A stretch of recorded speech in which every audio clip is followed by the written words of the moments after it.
So now, as many of you know, Russia has annexed the Ukrainian territories you see on the map here. It started initially as a celebration for Putin, so pleased in what he's accomplished or took over. But it quickly turned into something completely different. A speech that he made with a declaration unlike anything we've ever heard.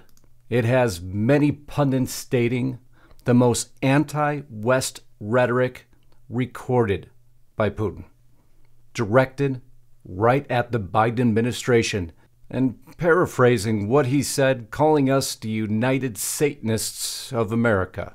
But it holds a much deeper meaning. This is many's worst fears realized, without question, as Putin blisters Biden, making the most inciting declaration we've heard to date. And we're going to cover exactly what was said and how Nord Stream 2 incited this entire reaction. My name is Justice Knight of Restricted Republic, today filling in for Lisa Haven. Can't thank you enough for being here. If you haven't subscribed to Lisa's channel, please make sure you do, sharing the video. She can't tell you enough how much she appreciates it. If you haven't subscribed to my channel, Lisa will put a link just above and a very special announcement in just a minute. But first, I want to go to Lisa's sponsor, NobleGoldInvestments.com. I don't know if you've checked out her sponsor yet, but they have a very special offer for you today. The leading gold and silver IRA company, and for every qualified gold and silver backed IRA account, you're going to get this 3-ounce silver coin. This is no joke, an amazing offer, an amazing sponsor. And also, if you want more information on Noble Gold Investments, we invite you to go to their YouTube channel, simply titled Noble Gold Investments. Again, that website, NobleGoldInvestments.com. But now for that special announcement, Lisa Haven and I will be doing a live broadcast. 11 a.m. That's Pacific time. Go ahead and convert it to your time zone. An open Q&A chat. That's going to be at restrictedrepublic.com. Get over there. Enjoy the live broadcast today. Have your questions ready, and we'll be ready to answer them. Trust me, it's unscripted, and it's unlike anything you've seen before. But now let's get back to this broadcast. So as Reuters stated it, a defiant Putin proclaims Ukrainian annexation as military setback looms. They keep trying to pump that storyline. In the article, it was stated, in one of his toughest anti-American speeches in more than 2 decades in power, Putin signaled he was ready to continue what he called a battle for a greater historical Russia, slammed the West as out to destroy Russia, and without evidence, accused Washington and its allies of blowing up the Nord Stream gas pipelines. And that is the story we're going to get to today. And what was Biden's reaction to this?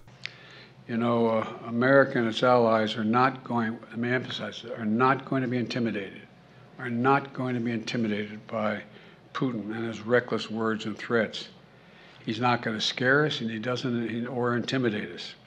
Putin's actions are a sign he's struggling.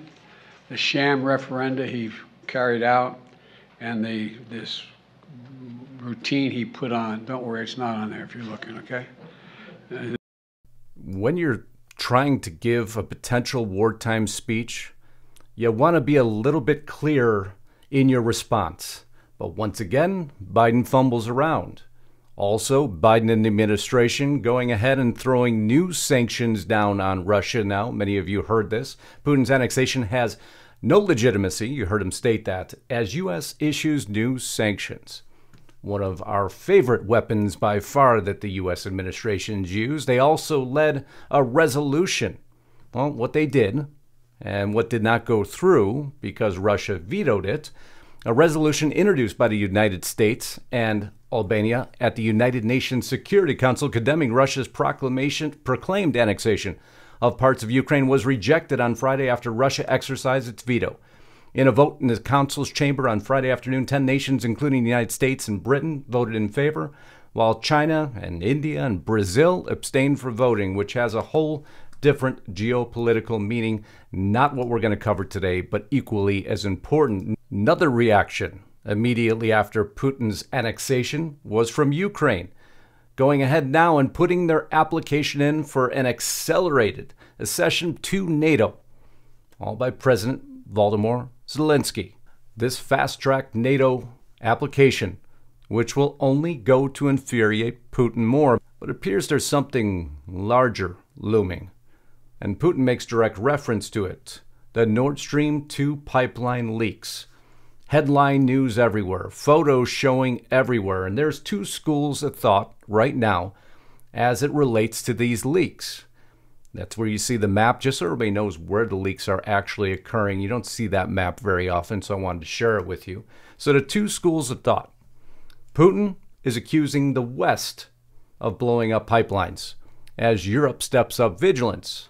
Putin's direct statement: the sanctions were not enough for the Anglo-Saxons. They moved on to sabotage.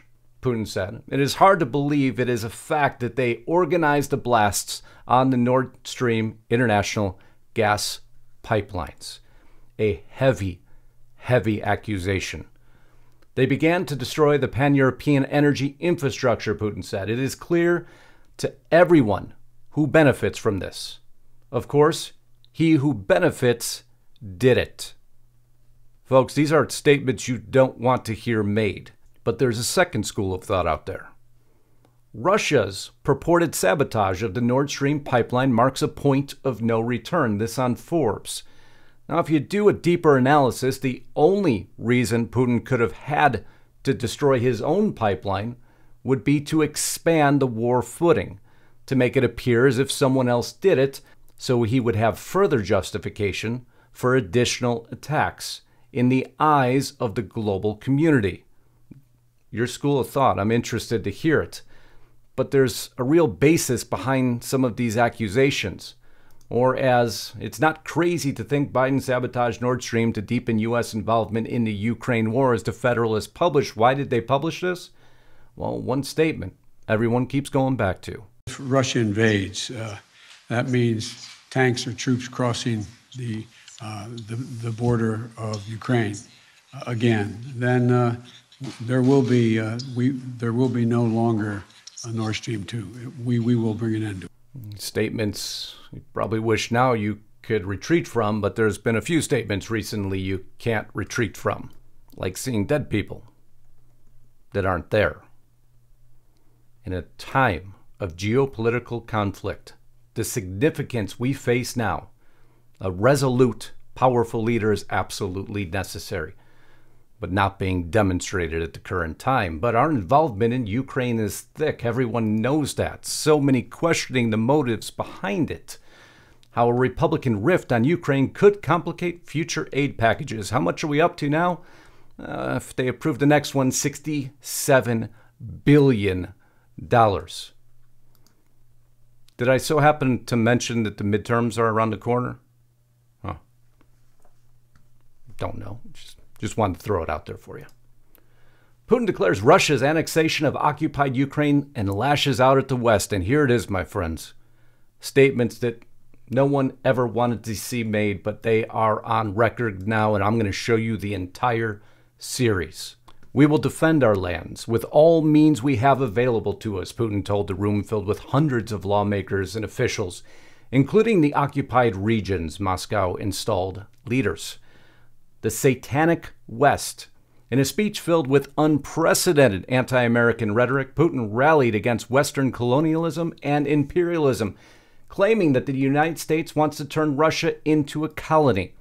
And he slammed Washington's past use of nuclear weapons. Comments that followed his warning last week that he wasn't bluffing about resorting to any means necessary in Ukraine. The U.S. is the only country in the world to have used nuclear weapons, Putin said, creating a precedent. The dictatorship of the West elites is directed against all societies, including against the peoples of those Western countries themselves. It's a challenge for all. This means the total negation of the human, the overthrow of religion and traditional values, as the crushing of freedom becomes to look like the opposition of religion, open Satanism. That's Putin's declaration. Friends, I haven't seen anything as significant as these words. The West is prepared to cross every boundary in order to preserve its neo-colonial system, he said. They want to see us as a colony. They don't want to see us as a free society, but as a crowd of slaves. Putin blamed the United States for this week's unexplained explosion at the Nord Stream pipelines that have left them leaking huge amounts of natural gas into the Baltic Sea. It's obvious to everyone who did it, he said. He alleged that Washington is still in effect occupying countries like Germany, Japan, and South Korea.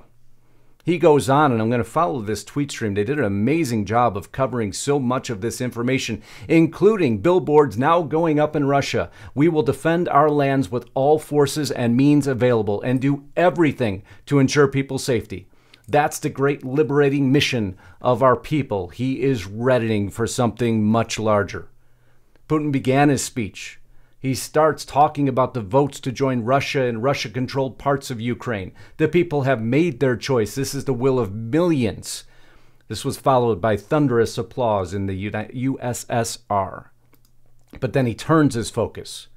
The West is looking for new ways to strike against our country, to weaken and destroy Russia. They just can't put up with there being such a big country with its territory, rich natural resources, and people who won't live on anyone else's rule. He states, again, that we want to make Russia a colony and rob it and turn its people into a crowd of voiceless slaves. They don't need Russia, but we do. Applause ensues. Russia will always be Russia. We will always defend ourselves and our motherland. Putin on the rules-based order in the West, he says, has anyone seen these rules? Who's agreed to them? He says the Western elite is colonial, are racist because they are spreading Russophobia all over the world. Even by Putin's standard, this is one of the worst set of statements we've seen anywhere. Maxedon, who's covered this for a long time, states the same. This is the worst he's ever heard. He's drawing a direct line in the sand between the colonial Western elites and everyone else. And who will join his side? The West has said for centuries it is bringing freedom and democracy to the world. Everything is exactly the opposite, Putin says. He goes on about Hiroshima and Nagasaki and the Allied bombings of German cities, the Korean and Vietnam wars, calling out America in every fashion.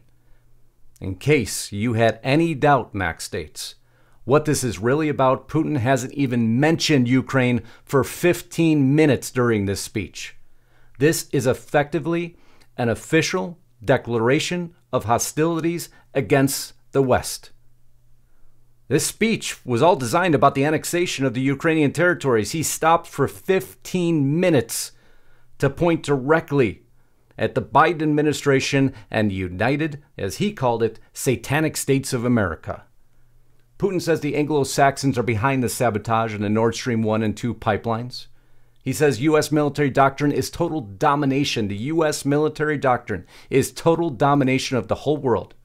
We hear about the containment of Russia, China, and Iran. Other countries are next from the Middle East and Latin America. He says the sanctions blitzkrieg against Russia failed to topple, and non-Western countries agreed with him. The U.S. hegemony has gone too far. You can't feed people with paper dollars and euros. You can't heat people's homes with lies you spread on social media, Putin says. You can't warm people with puffed up valuations. You need energy sources. Man, I don't know about you, but to me this was as incendiary as they come. And the Biden administration will have no appropriate reaction. If I were a Western policymaker, Max states, wondering if he'd really use nuclear weapons, and he hasn't even got to them yet, I'd be very concerned. Outright Satanism in the West. To not cover those statements would be irresponsibility in broadcasting. Everyone has to be aware of what Putin just declared. A declaration of hostility is now official. How will the administration react? Well, I look forward to your opinions in the comments, but this one couldn't be missed. We can't thank you enough for being here. We hope you'll join us again at the live broadcast about to begin 11 a.m. Pacific time at restrictedrepublic.com. Don't miss it. And we're open for your questions and things that you're wondering about. Let us address them and look forward to a great exchange as always. Even though we get distracted a lot, we'll warn you ahead of time. I love you all. Until next time, Godspeed and God bless. Justice Knight, signing out.